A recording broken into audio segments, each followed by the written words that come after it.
তাদেরকে ফলো করো যারা তোমাকে ফলো করে রাস্তা দেখায়, সরল সঠিক পথ দেখায়, আল্লাহ তাআলাকে চিনে।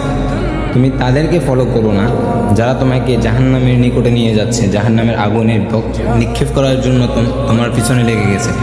যারা নিজেরাও জাহান্নামে যাবে তোমাকেও নিয়ে যাবে। এই গান বাজনা অশ্লীলতা ব্যবহার করে করে তারা তো ধ্বংস হচ্ছে, তোমাকেও তাদের সাথে নিয়ে যাচ্ছে। ঠিক আছে, হালাল পথে চলা একটু টাফ, যদিও একটু টাফ লাগে, তাহলে কিন্তু আসলে তা এত কঠিন না যতটা আমরা কঠিন মনে করি। শয়তান আমাদেরকে কঠিন মনে করায়। হালাল পথে একেবারে শান্তিময়।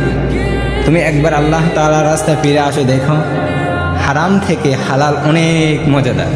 যদিও শয়তান আমাদেরকে দেখায় এটা কঠিন, এটা হালাল, এটা পারবা না, বেহায়াপনা সহজ, হারামভাবে টাকা উপার্জন করলে তোমার কিছুদিনের মধ্যে তুমি গাড়ি বাড়ি ধন দৌলত সুন্দর স্ত্রী সব পেয়ে যাবে। আসলে সব চাইবে তো ঠিকই, কিন্তু তুমি ইমান থেকে বঞ্চিত হবে, ইমান তোমার চলে যাবে।